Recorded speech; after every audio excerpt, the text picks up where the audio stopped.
Bonjour tout le monde, bienvenue à cette conférence sur l'économie biosourcée dans le cadre du festival The Wonder. Je m'appelle Zoé Nice, je travaille chez Valbiome, qui est une ASBL située à Gembloux et qui accompagne les entreprises en économie biosourcée. Et je vais vous expliquer pendant ces 45 minutes un peu en quoi consiste l'économie biosourcée et comment elle fait partie de la solution pour justement cette nouvelle économie de demain, plus durable et plus respectueuse de l'environnement. Donc je vous invite à, si vous avez des questions pendant la présentation, à les indiquer dans le chat. On pourra ensuite échanger à ce propos-là. Et voilà, n'hésitez pas à prendre des notes. Et voilà, la présentation vous sera diffusée après aujourd'hui. Alors, si vous êtes en ligne aujourd'hui, c'est certainement parce que vous êtes interpellé par la situation aujourd'hui, qui est une situation intenable, insoutenable. On est dans une démarche vraiment de surexploitation des ressources naturelles et d'enjeux climatiques vraiment importants. Aujourd'hui encore, ce matin à la radio, j'entendais que des jeunes Portugais portent plainte contre plus de 30 États dans le monde pour inaction climatique. Je pense qu'il est temps vraiment de changer. Et pour changer, il faut vraiment revoir au complet notre système économique. Et l'économie biosourcée fait partie justement de cette solution. Donc quand on parle justement de changement de paradigme, souvent on fait allusion au développement durable et à l'économie circulaire, donc qui propose vraiment un nouveau système économique qui est plus respectueux de l'environnement et qui encourage tout d'abord à réduire notre consommation parce qu'il y a vraiment un seuil soutenable pour notre planète, mais aussi à revoir toute une série de processus au niveau du réemploi, du recyclage, des symbioses industrielles, etc. Et l'économie biosourcée fait partie de cette démarche de justement changer de paradigme, changer nos manières de faire, changer notre économie. L'économie biosourcée, donc, c'est vraiment une économie qui est basée sur des ressources d'origine biologique, non issues de formations géologiques ou fossiles. Donc on parle vraiment ici, par exemple, de bois, de culture, de ressources d'origine animale comme la laine, etc. Donc l'économie biosourcée, vous allez le comprendre aujourd'hui, c'est un concept assez vaste qui concerne l'ensemble de notre système économique, de nombreux secteurs. Et je vais essayer vraiment aujourd'hui de l'illustrer par des exemples pour que vous compreniez bien ce nouveau concept. Souvent, les gens sont interpellés par ce concept parce qu'on n'en entend pas encore beaucoup parler, mais un peu comme l'économie circulaire il y a une vingtaine d'années, les gens ne comprenaient pas vraiment de quoi on parlait. Vous allez voir rapidement, vous allez pouvoir vous l'approprier et mieux comprendre dans quel cas est-ce que ça s'applique. Donc, je voulais aussi commencer par une distinction parce que si vous faites des recherches rapidement, vous allez voir apparaître deux termes. Donc, il y a la bioéconomie, bioeconomy en anglais, et l'économie biosourcée. Donc, l'économie biosourcée, selon notre interprétation chez Valbiome, c'est vraiment une partie de la bioéconomie qui s'adresse particulièrement aux applications biosourcées comme les produits et matériaux biosourcés et les bioénergies, ainsi que la production de biomasse. Donc tout ce qui est application alimentaire, la valorisation des ressources naturelles dans le secteur alimentaire ne fait pas partie directement de l'économie biosourcée, mais fait partie du grand concept de la bioéconomie. Donc aujourd'hui, on va se concentrer sur l'économie biosourcée, donc tout ce qui est application alimentaire, on n'en parlera pas aujourd'hui. Donc, avant de rentrer dans le vif du sujet, je vais vous remettre un peu le contexte de Valbiome, étant donné que je représente mon ASBL pour que vous compreniez un peu plus qui je suis et pour qui je parle. Donc, Valbiome, comme je vous disais, c'est une ASBL. Et notre vision de l'économie biosourcée, c'est vraiment une économie bas carbone, basée sur des ressources renouvelables, comme je vous disais, donc pas de ressources fossiles. C'est une économie qui est basée sur l'innovation. Parce que même si on prône justement la réduction de la consommation et un mode de vie plus durable, on est aussi dans l'innovation, une économie locale et une économie forcément créatrice d'emplois. Si on prône justement de l'activité en Belgique, on veut aussi valoriser notre savoir-faire local et créer de l'emploi non délocalisable. Valbiome est une ASBL qui accompagne les porteurs de projets pour concrétiser leurs solutions durables en matière d'économie biosourcée. Donc ces porteurs de projets peuvent être à la fois des entreprises, mais aussi des administrations, des citoyens, etc. Donc on est vraiment là pour faciliter la mise en œuvre de leurs projets, pour créer des liens avec d'autres initiatives qui existent. On est là aussi pour sensibiliser, comme aujourd'hui je le fais, pour essayer vraiment que les gens s'approprient ce terme et puissent identifier des opportunités pour eux et pour leurs aspirations. Et finalement, on travaille aussi avec les administrations publiques pour essayer d'avoir une stratégie un peu plus macro au niveau de l'économie biosourcée, parce qu'il y a une nécessité justement de structurer cette démarche, comme il y a eu toute une série de stratégies en économie circulaire. Ça mérite aussi qu'on s'y attarde pour l'économie biosourcée. Pour vous donner une petite idée, Valbiome, on a plus de 20 ans d'existence. On accompagne de nombreux projets en 2022, on a accompagné plus de 15. On est sans cesse interpellé justement par des porteurs de projets sur des petites questions légales, techniques, etc. ou sur des questions de plus grande ampleur. N'hésitez pas à nous contacter si vous avez des questions, on est là pour ça. On a près de 200 membres de notre ASBL. On fait de nombreuses interventions comme aujourd'hui en tant qu'expert justement sur la thématique de l'économie biosourcée.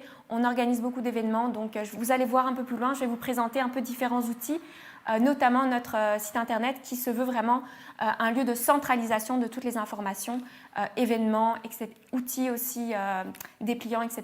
Donc on va en reparler un peu plus loin. Pour vraiment que vous vous appropriez le concept d'économie biosourcée, je voulais m'attarder sur 5 exemples concrets d'entreprises wallonnes qui mettent en œuvre l'économie biosourcée. Vous allez voir, ça va vous permettre un peu de voir à quel point c'est très varié comme concept. Le premier exemple, c'est IsoHemp. Donc ça, c'est une entreprise qui a été fondée en 2012 et qui est située à Fernelmont. C'est une entreprise qui se spécialise dans la production de béton de chanvre.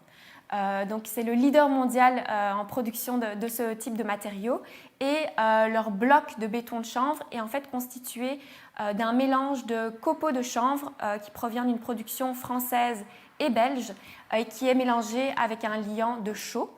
Donc ça se présente vraiment comme des blocs.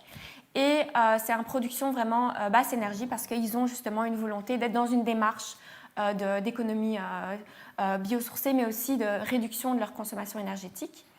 Et ils produisent jusqu'à 5 millions de blocs par an en ce moment, donc c'est l'équivalent de 1800 maisons qui peuvent être construites avec ces types de blocs. C'est des blocs qui peuvent être utilisés en maçonnerie collée non portante. Donc on peut les utiliser en enveloppe, parois de séparation, contre-cloison isolante, etc. Et l'avantage justement de ce matériau-là, c'est qu'il y a vraiment un intérêt au niveau de la régulation thermique dans les bâtiments, la régulation de l'humidité et aussi l'isolation acoustique. Donc si vous en parlez avec des gens qui ont justement installé ce type de matériau-là, ils vous diront à quel point c'est fantastique. Vraiment encore hier, on me disait à quel point c'était vraiment super intéressant et avec vraiment des belles propriétés. Donc le chanvre, si je peux prendre quelques minutes aussi pour parler de cette culture-là, c'est une culture vraiment d'avenir. C'est une culture qui se retrouve encore peu en Belgique, mais qui a un gros potentiel parce que c'est une culture qui est assez facile sous nos climats, qui nécessite très peu d'intrants, voire pas du tout, et qui est très résistante contre les ravageurs. Donc en termes justement d'agriculture type biologique ou respectueuse de l'environnement, c'est super intéressant. Et avec Valbiome, vraiment, on essaye de voir aussi tout le potentiel de cette culture, outre les fibres végétales qui peuvent être utilisées par exemple en construction, voir un peu dans une démarche d'économie circulaire, quels sont tous les sous-produits de cette production qui peuvent être utilisés par exemple en application en chimie verte. Ou en textile aussi, il y a un gros potentiel pour des textiles locaux. Donc voilà, si la culture du chanvre et la culture des fibres végétales en Belgique vous intéressent, vous allez trouver beaucoup d'informations sur notre site web, et IsoHemp sont vraiment des beaux ambassadeurs de cette culture et du potentiel des fibres végétales en Belgique. Un autre exemple, c'est Wool Concept, qui est une entreprise située à Wem et qui justement s'intéresse à la problématique de la laine belge. Donc il faut savoir que la laine de nos moutons est un produit forcément inévitable de l'élevage ovin. Donc pour le bien-être de l'animal, il faut le raser au moins une fois par an. C'est inéluctable, donc on peut considérer que vraiment c'est de l'économie biosourcée qui est vraiment produite chaque année forcément. Et en Europe, la filière est vraiment en crise en ce moment parce que jusqu'à présent, toute la laine qui était produite en Europe était pour la majorité envoyée sur le marché asiatique. Et dernièrement, le marché asiatique a décidé de fermer ses portes. Et donc là, on a un bel exemple d'une filière qui était mondialisée et qui soudainement se retrouve complètement en crise parce qu'un marché étranger a décidé de changer les règles. Et donc là, on se rend compte vraiment d'une grosse problématique parce qu'on avait complètement délocalisé cette filière alors que pourtant, il y a une centaine d'années, on avait une grosse production de laine, une grosse filière laine en Europe et maintenant, on est complètement déstabilisé.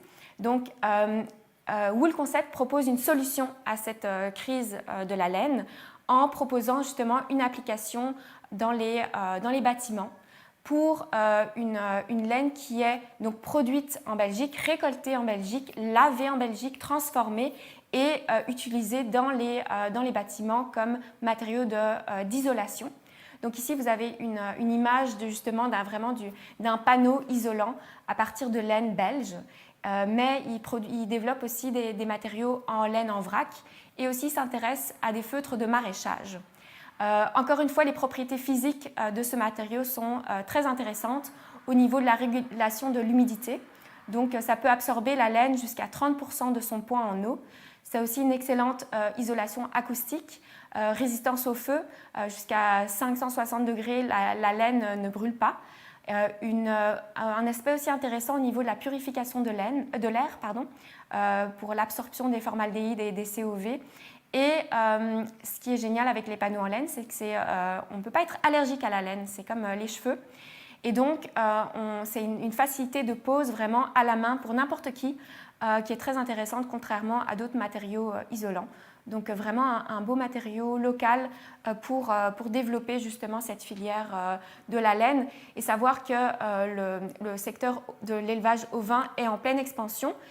Aussi dans une démarche de développement durable, de l'éco-pâturage, c'est quelque chose qu'on veut pousser, développer, mais si on n'a pas de filière pour la laine, alors là on va se faire complètement ensevelir par un matériau qui à la base est noble, mais qui pour l'instant est vraiment un poids pour les éleveurs, presque un déchet en fait.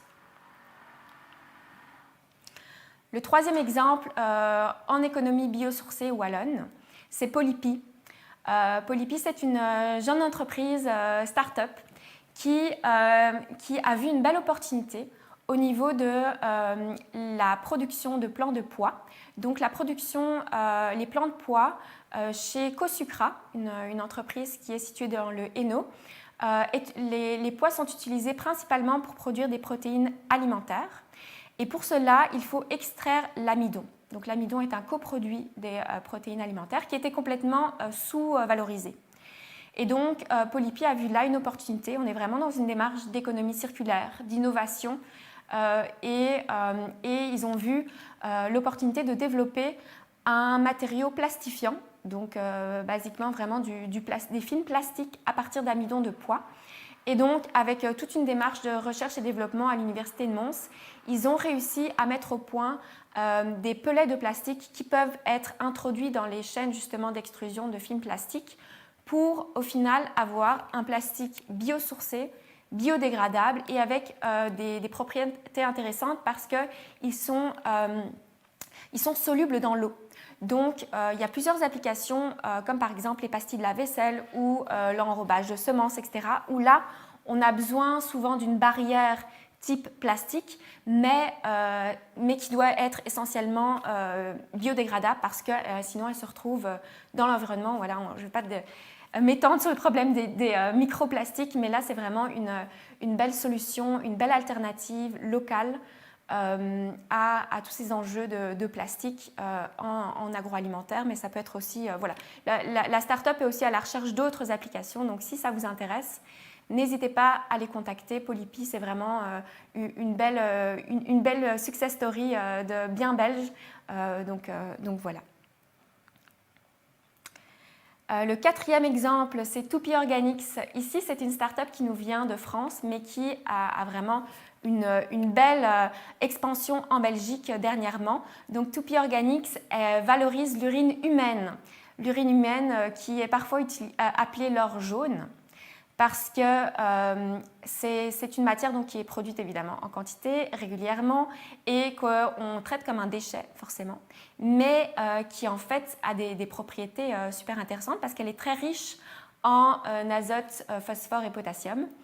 Et donc, Toupy Organics a vu là une opportunité de récolter cette urine humaine. Ça peut vraiment dérouter, mais c'est une super solution. Il l'utilise en fait comme milieu de culture en fermentation pour développer des bactéries biostimulantes, donc avec vraiment un intérêt agronomique. Et leur solution est aussi intéressante au niveau de l'économie en eau, parce que la chasse d'eau représente, je pense en Europe, 30% de la consommation en eau potable. Donc ici, eux, évidemment, veulent concentrer au maximum cette urine, donc ils favorisent les urinoirs sans chasse. Et donc, ils collectent l'urine localement, ils la transforment, donc ils développent en fait des bactéries biostimulantes dans des fermenteurs assez low-tech. Donc on est là aussi dans une démarche de réduction de l'énergie à la source, et aussi de multiplication des initiatives. Ils veulent vraiment développer évidemment des fermenteurs les plus proches des lieux d'émission de ce déchet.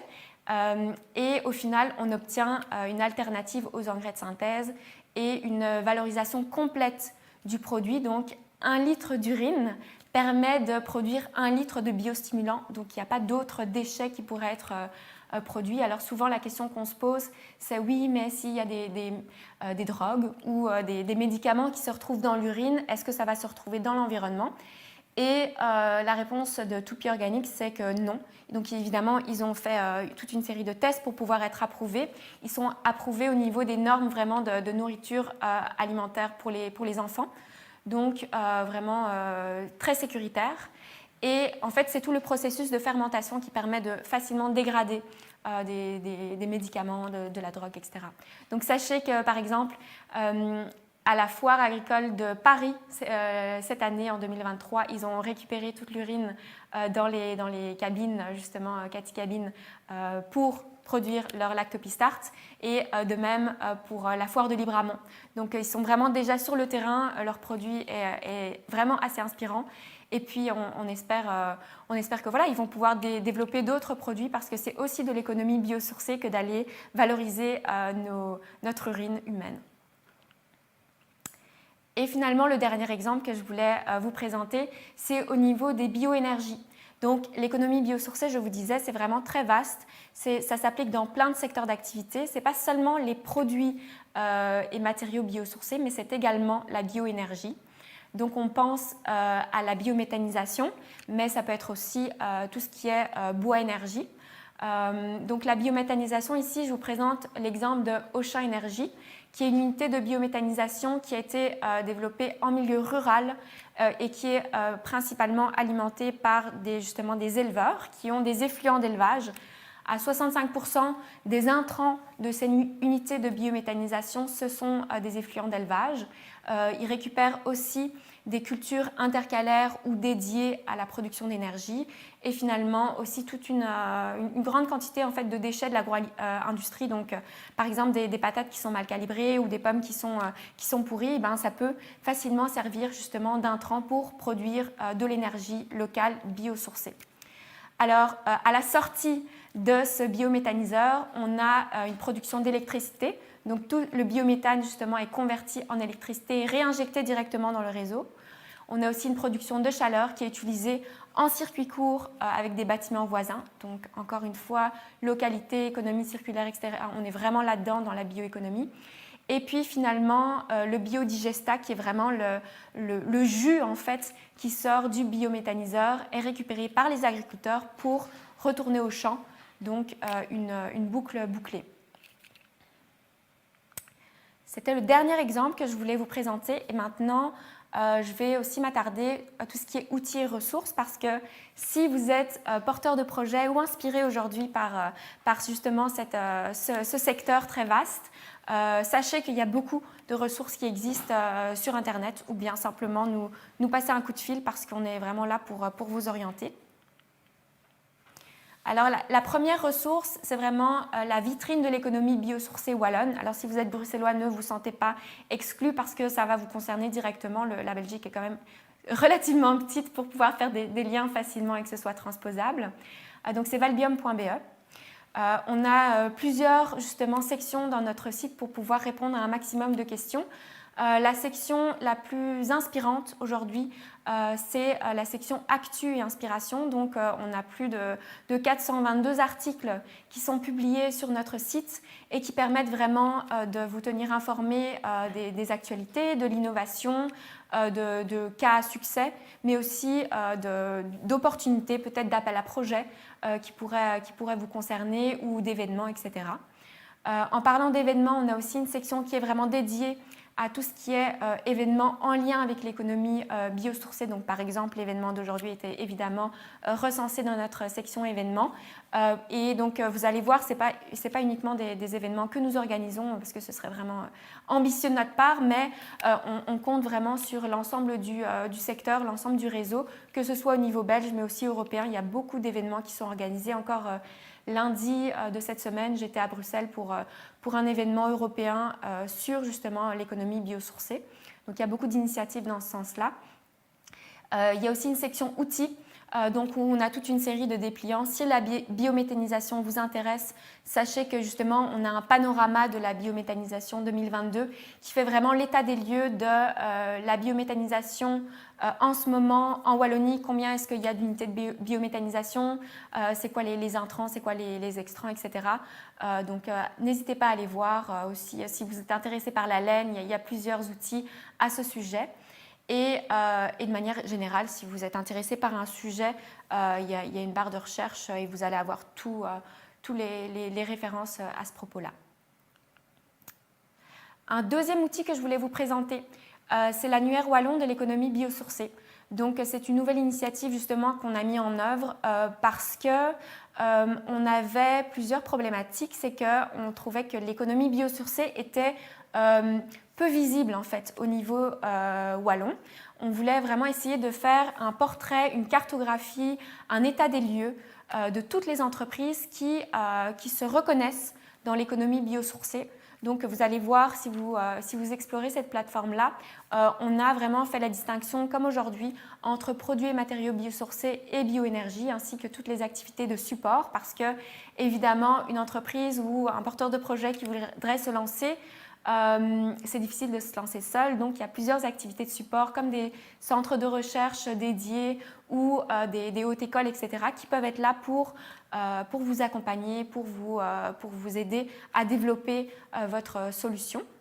Donc allez voir et si vous voulez rejoindre cet annuaire, n'hésitez pas à faire la demande. Il y a vraiment un bouton sur le site web « Rejoignez l'annuaire » parce que l'objectif c'est pouvoir à la fois renseigner mais aussi aider les décideurs à peut-être développer des stratégies en lien avec l'économie biosourcée, pouvoir montrer, ok, aujourd'hui, l'économie biosourcée en Wallonie, en Belgique, ça représente combien d'entreprises, ça représente l'écosystème, combien de chiffres d'affaires, évidemment, ça les intéresse souvent.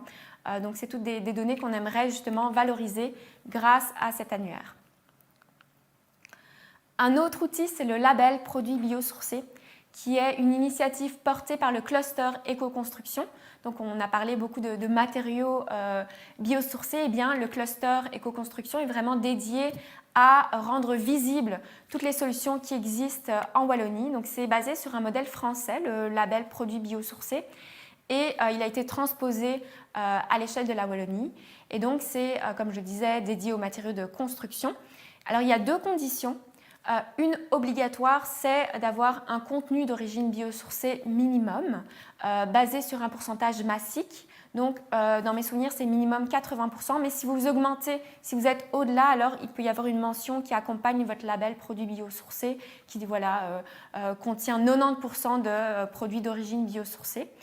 Il y a une condition optionnelle, c'est au niveau de la provenance locale, donc le petit croissant qu'on voit à l'image peut justement permettre de mettre l'emphase sur une filière wallonne ou une filière locale, selon que les matières premières utilisées dans vos matériaux proviennent de Wallonie ou d'un rayon de 350 km. Ça exige aussi de la part des entreprises de faire une déclaration environnementale de produits ou de s'engager à la faire dans l'année qui suit la certification. Et c'est vraiment un levier intéressant pour le développement de la filière et pour les entreprises qui s'engagent là-dedans parce que ça donne accès à une surprime de 25% pour les travaux d'isolation. Et il y a déjà 11 produits belges qui sont labellisés. Ce label n'existe que depuis 1 ou 2 ans dans mes souvenirs. Un autre outil, c'est le programme Agri-Innovation. Donc un programme justement d'accompagnement sur mesure. Si vous êtes un porteur de projet, quel que soit votre niveau justement de maturité et que vous vous adressez justement au secteur agricole, forestier et horticole, n'hésitez pas à prendre contact avec Agri-Innovation, qui est une initiative portée par Accueil Champêtre en Wallonie et en partenariat avec la coopérative financière Serra. Donc vraiment, ça permet justement d'être accompagné dans votre réflexion au niveau de l'innovation et de modèles coopératifs. Conseil en modèle d'affaires, mise en réseau, parce qu'on sait que le réseau, c'est vraiment une clé dans le développement de solutions, et puis aussi une aide à la recherche de financement, parce que ça peut être un sacré levier. Un autre outil, ça c'est plutôt au niveau stratégique. En Wallonie, la région a développé justement une stratégie wallonne de l'économie circulaire depuis 2021 et qui voyait la vision jusqu'en 2024 et qui a mis toute une série de choses en place pour permettre le déploiement de l'économie circulaire sur le terrain, avec l'identification de 6 chaînes de valeur prioritaires: alimentaires, métaux et batteries, plastique, construction, l'eau et les textiles. Et l'économie biosourcée a été identifiée comme une chaîne de valeur transversale prioritaire. Donc c'est une belle reconnaissance. On voit aussi ici vraiment le lien entre économie circulaire et économie biosourcée. Et donc il y a toute une série de clusters et d'organismes comme Valbiom qui ont été identifiés comme coordinateurs de cette stratégie pour les différents secteurs d'activité que je vous ai cités. Et puis il y a d'autres projets qui ont été financés aussi dans le cadre de Circular Wallonia, comme des projets de symbiose industrielle et d'autres missions ad hoc. Mais on voit vraiment ici l'importance du politique à s'engager et à identifier vraiment des stratégies claires pour mettre en œuvre l'économie circulaire et l'économie biosourcée et pour accompagner tous les porteurs de projets. Et puis finalement, je terminerai par cet outil qui est donc l'Europe s'intéresse évidemment à l'économie biosourcée et généralement plus largement à la bioéconomie. Et donc ici, c'est un exemple de programme européen qui vraiment s'est mis comme objectif de permettre aux initiatives de l'économie biosourcée de rencontrer des financeurs, du financement. Donc ça s'appelle Bioeconomy Ventures. Il y a un site web, une plateforme dont l'objectif, c'est vraiment vous mettre en réseau avec l'ensemble des projets européens et vous donner de la visibilité pour que vous puissiez justement rencontrer des investisseurs. Donc nous, chez Valbiom, on a été ambassadeurs pour la Wallonie. On a organisé plusieurs événements de pitch, start-up cherche investisseurs. Et je pense que là, c'est vraiment un levier important et un rôle aussi qu'il faut que les organismes locaux portent pour permettre aux porteurs de projets de pouvoir rencontrer les investisseurs et pouvoir aussi parler d'eux et parler de leurs solutions. Donc voilà, ça termine, ça clôture un peu ma présentation express. Je ne sais pas si des questions ont été posées, mais en tout cas, je pense qu'on a des questions en live. Florence, oui, bonjour. Bonjour, Zoé.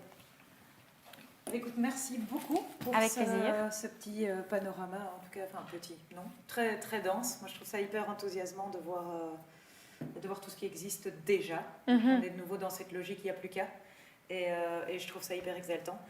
Peut-être avant que je pose d'autres questions, si tu peux peut-être juste nous en dire un peu plus sur toi. Donc Valbium, ça fait un peu moins d'1 an que tu les as rejoints, mais on sent, dès que tu parles d'un projet, on voit le sourire quand tu en parles. Donc qu'est-ce qui t'a amené à finalement travailler chez Valbium et un petit peu ton parcours? Oui, moi j'ai fait des études comme bio-ingénieur à Jean-Blou.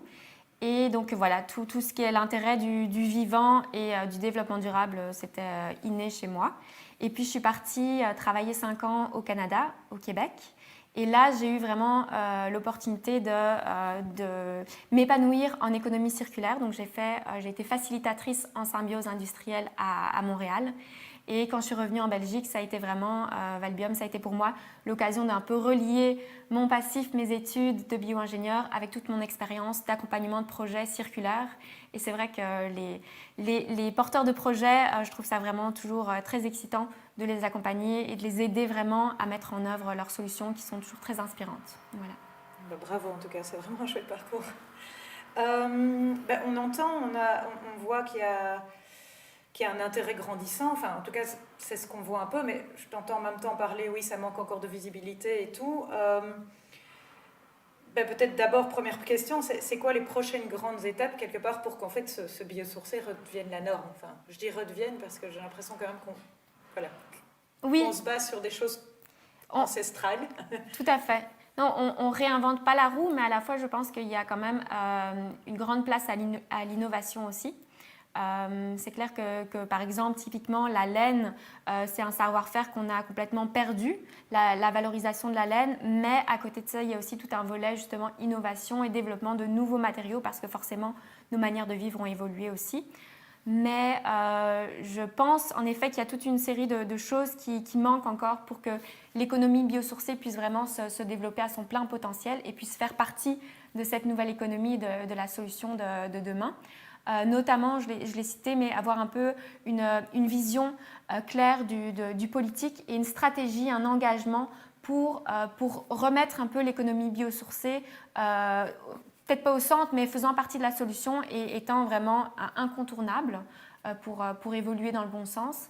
Et donc avoir, un peu comme l'économie circulaire, avoir une stratégie claire, avoir aussi derrière toutes sortes d'outils, notamment du financement, qui identifient vraiment l'économie biosourcée comme une cible en fait à cette nouvelle économie. Et puis voilà, on parlait des savoir-faire ou des manières de faire ancestrales. Et je pense que c'est important aussi de reconnaître que le low-tech est aussi admissible pour toutes les sources de financement parce que souvent on met de l'avant, on fait la promotion de l'innovation. Et l'innovation peut être aussi low-tech. Donc voilà, ça c'est des choses qu'il faut mettre en place. Et puis, en effet, visibilité, permettre de développer un sentiment d'appartenance en fait, des entreprises biosourcées. Parce que si aujourd'hui je parle d'économie biosourcée, c'est qu'encore il faut démystifier en fait ce concept. Et même une entreprise qui fait de l'économie biosourcée, parfois ne sait pas qu'elle en fait. Et donc, pour vraiment pouvoir regrouper tout le monde et avoir une force de frappe et construire cet écosystème biosourcé, il faut que les entreprises se reconnaissent là-dedans. Et donc, faire de la sensibilisation et créer un écosystème, c'est essentiel pour pouvoir justement développer l'économie biosourcée en Belgique. Wow. Un programme, mais où, de nouveau, il n'y a plus qu'à. Voilà, il n'y a plus qu'à, exactement. Et justement, au niveau des applications, donc là, tu en as illustré déjà 4-5 vraiment intéressantes, et on voit construction, laine, on voit l'énergie. Est-ce qu'il y a des secteurs qui sont peut-être plus avancés, déjà développés en biosourcé? Enfin, là, je vais penser, on a le pavillon, là, ce week-end, de Nature Amateur. Au niveau de la construction, je vous invite à venir voir. Mais donc, on a déjà pas mal de solutions là, justement, de matériaux durables en construction. Donc, tu me diras, mais j'ai l'impression qu'en tout cas, côté construction, ça bouge quand même beaucoup en circularité et en biosourcé. Est-ce que dans les autres secteurs, il y en a qui sont déjà avancés? Il y en a où toi, tu te dis, ou en tout cas votre équipe, là-dedans, c'est dommage, il y aurait sûrement moyen. Ou alors, c'est aussi peut-être juste, il y a de l'innovation et alors, c'est des super belles surprises. Mais voilà, est-ce qu'il y en a où on se dit, allez, comment ça se fait qu'il n'y a encore rien? Parce qu'il y a peut-être des futurs entrepreneurs aussi dans les personnes qui nous suivent ou qui cherchent à faire évoluer leur projet ou leur boîte. Et donc, je trouverais intéressant de voir peut-être là où vous voyez qu'il y a un peu de potentiel, qu'il y a encore plus de potentiel ou ou des gros manques? C'est clair qu'il y a beaucoup de solutions biosourcées en construction, ou en tout cas, elles ont une grande visibilité, notamment justement avec le pavillon ce week-end. Ça va être vraiment intéressant de pouvoir aller manipuler et vraiment comprendre, OK, dans quelle situation est-ce que je peux utiliser tel ou tel écomatériau. Mais d'après moi, il y a encore beaucoup de place aussi.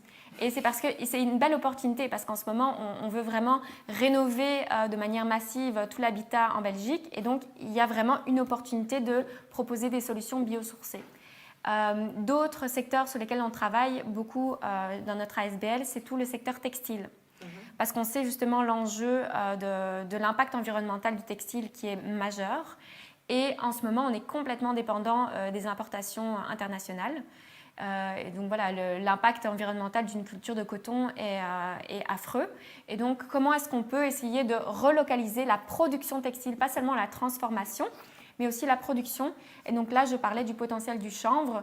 On a été historiquement, la Belgique est une région qui produit beaucoup de lin. Presque 90% du lin dans le monde est produit en Belgique, nord de la France ou sud des Pays-Bas. Donc on a vraiment un savoir-faire à revaloriser. Mais malheureusement, les cultures de lin de ces dernières années avec les réchauffements climatiques, etc., se portent pas très bien. Et donc, c'est une opportunité pour développer aussi les cultures de chanvre textile. Mais on parle de chanvre textile, mais en fait, il y a plein d'autres fibres végétales qui auraient aussi un potentiel de textile. Et puis la laine aussi, ça, c'est vraiment un beau matériau à redévelopper. Donc, voilà. Et puis, dans une optique d'économie circulaire, en fait, c'est vraiment, si on veut valoriser tous les sous-produits de ces cultures-là qu'on essaye de développer, ou de ces matériaux-là qu'on essaye de développer. Alors là, vraiment, il y a un champ des applications qui est ouvert, que ce soit en écomatériaux, par exemple. Est-ce qu'un panneau isolant en laine, quand on l'installe dans une maison, il y a à chaque fois des retailles. Qu'est-ce qu'on peut faire avec ce matériau-là? Est-ce qu'on ne pourrait pas le transformer, le plastifier ou rendre... Enfin, donc, vraiment, à chaque fois, c'est l'innovation qui permet d'identifier des opportunités. Et voilà, le champ des possibles est ouvert. Et donc c'est peut-être justement, comme tu disais, de créer cet écosystème, de rassembler tous ces acteurs du changement, parce qu'en fait c'est entre eux que d'un coup le déchet de l'un va devenir la source du projet de développement de l'autre, et qu'on peut vraiment... Donc on peut partir soit d'une opportunité, d'un déchet qu'on voit qui est sous-valorisé, ou bien vraiment d'une solution où on se dit, ben, là, c'est pétro-sourcé, qu'est-ce qu'on pourrait faire pour remplacer? Donc on peut aller soit depuis l'extrant, soit essayer de chercher un intrant alternatif, et c'est ça qui est super stimulant. Waouh, bon, ça c'est vraiment génial, quoi. Et oui, j'en avais une dernière, mais que j'ai un petit peu oubliée, donc c'est pas grave. Et sinon, Valbiom, si des gens sont en recherche d'évolution ou de... Je ne sais pas, on voit ton parcours, c'est quand même déjà chouette d'avoir pu réconcilier tous tes aspects. Je ne sais pas s'il y a des relais aussi parfois, si des entreprises qui sont là-dedans cherchent des employés ou des projets, des stagiaires, des choses comme ça. C'est clair, donc Valbiom, on a une ASBL ouverte à tout porteur de projet. Mais on est aussi une ASBL composée de 200 membres. Donc, aussitôt que nos membres ont des besoins justement en ressources humaines, on relaie régulièrement des offres d'emploi. Les stages aussi, je pense que c'est quelque chose. Si un stagiaire cherche un contexte de stage particulier, il peut éventuellement nous contacter. On peut voir un peu les opportunités. Mais c'est clair que c'est important. C'est la force de l'écosystème, justement, de pouvoir relayer ce genre d'opportunités-là. Et puis, si un jeune est intéressé par la thématique, qu'il vienne justement participer à nos événements, c'est l'occasion de réseauter. Et c'est en réseautant qu'on voit soit qu'on croise une entreprise dans laquelle on aimerait travailler, soit qu'on croise un nouveau partenaire avec qui on aimerait travailler. Donc, c'est vraiment ces occasions-là qui sont porteuses. On vient vous voir, donc. Oui, tout à fait. Et oui, donc j'ai retrouvé ma petite question. Je suis citoyen ou je suis entreprise. Je me dis, OK, par exemple, rénovation, ça me parle, voilà. Le conseil principal, c'est déjà d'aller sur votre plateforme, là où il y a la carte, pour se dire, OK, finalement, déjà la parcourir un petit peu toutes ces solutions et se dire, en fait, comment moi, dans mon quotidien, je pourrais faire autrement. Je veux refaire une paroi pour isoler le bureau et moins entendre la personne d'à côté qui a tendance à parler fort en réunion. C'est peut-être ça, c'est finalement aller sur votre site, aller regarder un petit peu tout ce qu'il y a et déjà se renseigner, puis commencer à lancer ses recherches. Oui, c'est clair qu'il y a beaucoup de ressources qui sont disponibles en ligne pour les matériaux d'éco-construction en particulier, parce qu'il y a nous, mais il y a aussi le cluster éco-construction qui a une maison virtuelle où les gens peuvent vraiment se balader virtuellement pour voir les différentes solutions qui existent avec un relais vers les entreprises wallonnes.